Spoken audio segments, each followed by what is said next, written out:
Good morning, dolls, and welcome to Little Gretchen's Workshop. So I'm going to go ahead and get to working on these cakes. Now, I did complete some of the food prep in part 2 of the wedding reception food, and I will leave a link in the description for that video. Now, in that video, I used the leftover cake icing as my mayonnaise or salad dressing for my salads. So I'm going to go ahead and show you how I actually made it.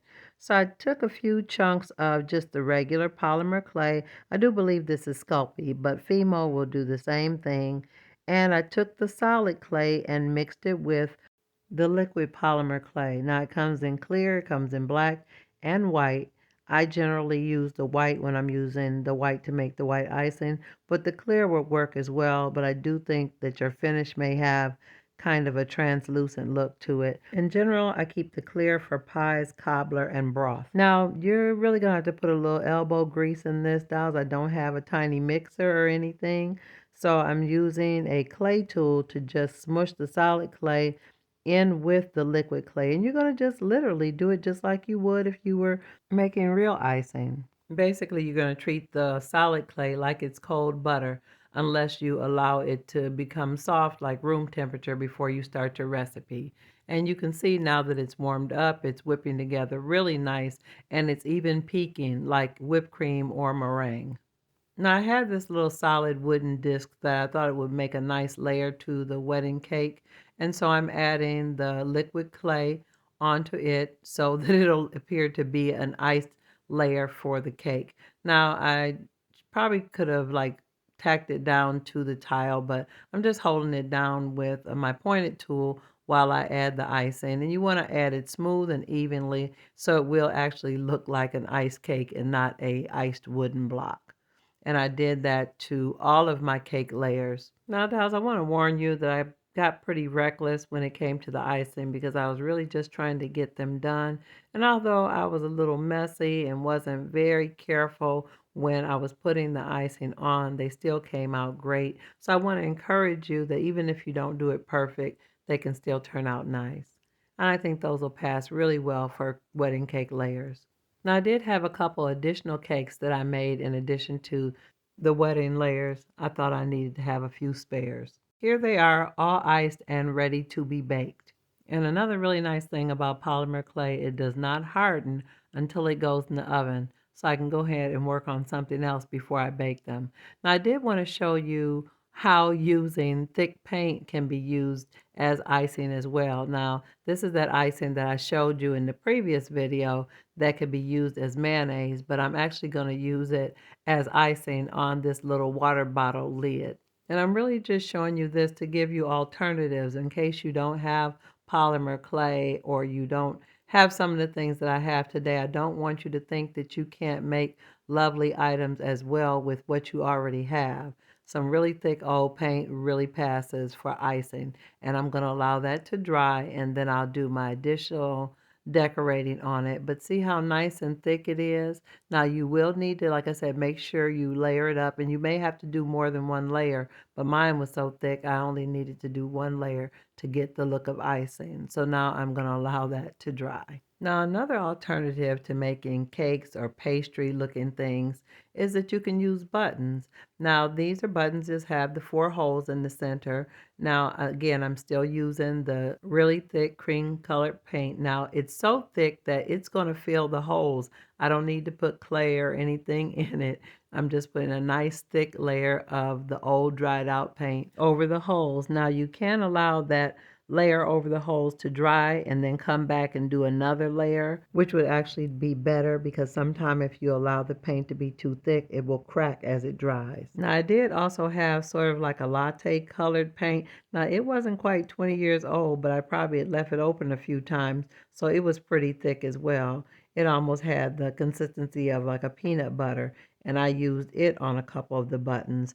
so that I could alternate the colors of the layers. Now, dolls, truly, with a project like this, you can take as much or as little time as you want. I just really want to show you what's possible with a little time and imagination. These are some of my childhood techniques that are really still very, very effective. So I just wanted to give you dolls some different options. These are things that I used before I knew polymer clay existed. I just want you dolls to get used to looking around and considering other options beside what's obvious. Now here are all my cakes. The polymer clay ones, they've been baked and iced. So keep in mind, I baked them first and then I came back and put the icing on and then baked them again. So that's the wonderful thing about polymer clay. It can be baked over and over as you build and create your creations, and it won't hurt it at all. Now here I am stacking my tiny layers to see if everything lines up well. Since I've added my layer of icing, I had to be careful not to make the peaks too high. Now you can see that it just barely does fit onto that little pedestal plate that I created. So I have to be really careful. I don't want it to topple over, but I made that with bead cap and some other jewelry findings, but I think that's going to be really pretty. Now, dolls, as I tell you all the time, I believe in making spares, and I was really excited in the midst of making the wedding cake. I just started making multiple cakes. Now, these are cakes that I made from random cardboard cylinders that I found around. Sometime they're inside tape rolls or anything that's wrapped up may have a cylinder that's the right size for your cakes. So keep your miniature eye open. Now that I've released all of my cakes out of the cake cutters or the cake molds, let me go ahead and put all my cake molds away. And this is what I mean, dolls, when I say cylinders from the inside or centers of tape and things. So I just wanted you to see what I mean because things like that really come in handy depending on the size and scale of your cake. Now here I am preparing to decorate my little cake layers. Now you know the tops of them are iced, but I do want to add some embellishments that will give the impression that it's fancy icing. Now, dolls, I am not really good at making flowers and really teeny things like that. Now, you definitely want to check out Midvale Minis. Check out the channel so you can meet Kat. She's the one that made the beautiful bouquet for Marguerite's wedding. That was in the first food prep video. I don't make flowers like that, so dolls, I'm going to have to improvise and come up with another way to decorate my cakes. So I'm applying Mod Podge to some beautiful ribbon trim. So the purpose of the Mod Podge is to make the fabric fibers lay down so that it won't look like fabric. So that when I wrap it around my cake, it'll give the impression that it's solid or that it's icing. Let me show you how it would look on another cake so you'll see what I mean. So I'm thinking if I wrap it around the side of the layer, it would actually look like decorative icing that was piped on rather than just ribbon. This is a really pretty color, pink. And then I've got the cream. So I'm thinking the cream will look really good for the wedding cake, and I'll be able to add paint to it after it dries. So I'm going to allow the Mod Podge layer to dry and harden it. And my idea was to use different types of lace on each layer. So I added the Mod Podge to several different trims to be my piped icing around the sides of my cake. Now when the Mod Podge was dry, I wrapped it around my cake layers and glued it. Now it was still flexible even though the Mod Podge was dry. Now is when I finally get to stack my layers. I just added a little tacky glue in between each layer and I'm going to allow it to dry before I paint it. Now to those of you who don't have polymer clay to make polymer clay layers, I want you to know you don't have to despair because water bottle lids are really great as cake layers as well. Now, in the previous video, I showed you how I used really thick old paint as icing. So this is a water bottle lid. The button is my plate. And this is the old 2007 off-white acrylic paint that I was using in a previous video. I like it because it's sort of like an antique white, which makes me think of buttercream or cream cheese icing. And it's also a great substitute for mayonnaise. And you just want to apply kind of a thick layer. Now, I just want to warn you, sometimes if your layers are too thick, as the paint dries, it can crack. But no worries, if that happens, I have a remedy for that as well. And since I already had my paint out, I iced all the cakes that I wanted to use the old acrylic paint on. Now, while all that acrylic paint is drying, I went on to glue together these two buttons that I had added ice to previously. Now I'm stacking them together like they're two thin layers. And while that was drying, I added the same antique white to the layered wedding cake. Now, dolls, this is our water bottle lid that's glued to a button that I painted with the really thick paint, and it actually did crack. But I want to show you what I do as a remedy to camouflage any of that. So I pulled out the little fruit from the bags that I got from Temu, my tiniest red seed beads. Now, I was really excited about adding all my fruit to everything, so I wanted to start with these two buttons to show you my process. Now, after the two button layers was dry, I did add an additional little drag of Gorilla Wood glue to camouflage the seam a little bit for those of you who may not have polymer clay or even access to the water bottle lids. You can still make it look like a complete cake.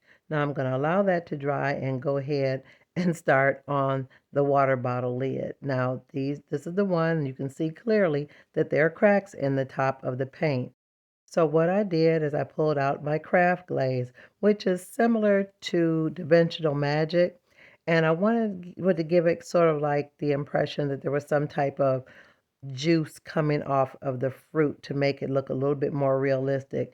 So dolls, I just mixed the little craft glaze in with that red chalk pastel and swirled it around, and it looks like some type of strawberry glaze, or at least the juices that would have been created between the fruit and the icing. And I'm going to go ahead and add a little bit of drip around the sides. And I think it looks really cute when it looks a little bit messy because it gives the impression of it being homemade. I don't know when we got to the point where we felt like homemade was bad. Some of the best tasting treats I've ever had were made and they didn't look perfect. And then I just began to add the little pieces of fruit that came out of those mixed bags of fruit that I got from Temu. And I thought it looked really good and I really liked the overall feel of it. And I had some other little pieces of red fruit that I considered using, but then I decided to use a few of those red seed beads to make it look as though there's some other type of berries. And I allowed that to dry. Now, while that was drying, my other cake had cracked at the top too, but no worries. I used the same concept, and I had made some little buttons previously, but I think they look better as chocolate chips. And then I added more of the little red seed beads to that as well. So I'm going to allow that to dry. Now, dolls, for me, this is when the fun really started. I got some new resin pigments that my daughter ordered me, and they came from Temu, and it came with a multitude of colors. I was so excited because I had previously never used pigments. I always used chalk to color my resin, but these pigments mix really well, and they give you a really nice translucent color. So I wanted it to look as though some of the juices from the oranges was coming off of the fruit on top of the cream cheese icing or buttercream icing. So I added the little slices that look like oranges and allowed some of that resin that I added a little yellow or peach colored pigment to it to drip and drizzle down the sides as well. And I added a little clear to the top of my strawberry one and allowed it to drip and drizzle down the side. And dolls, I have to be honest at this point, I was putting everything with resin. So I grabbed those clear bowls that I had and added in some pieces of kiwi and little melon pieces and dragon fruit pieces and just added clear resin to those and just made it look like cut up fruit. And then I cured it all under my UV resin light. And dolls, that shine, that extra dimension of shine that comes with resin, it just really, really made such a difference with the realism of your creations. I'm really tickled about the way that looks, and I love that little bits of the chalk pastel are showing with the strawberry dish to make it look like the little seeds. Now, when I got done admiring all my pieces and setting them aside, I got excited again because I had some grapes left over from a previous project and I put them in a bowl. Now, I was originally going to allow this to be grapes, but when I added the clear resin, they look like olives. Now, my sweet tea needed a little lemon, so I added 3 slices and 1 layer of clear resin to the top and cured everything under my UV nail light. So, dolls, at this point, I had never tried my hand at flowers, but I found a lovely assortment of flowers that I had received as a gift earlier this year. And although they were a little bit bigger than what I would need, I kind of plucked some of the petals apart and rolled them down into smaller pieces to look more like rose buds so that they would look more in proportion to the little wedding cake. And I added little teeny petals that were left over from the little bits of fruit that I had cut off from the fruit salad. And I just randomly added the little flowers, the deeper flowers toward the bottom and the pink ones toward the middle. Now, dolls, I hope this video inspires you to always leave room for play when you're creating your miniatures. Don't be so set on what something should be without considering what it could be.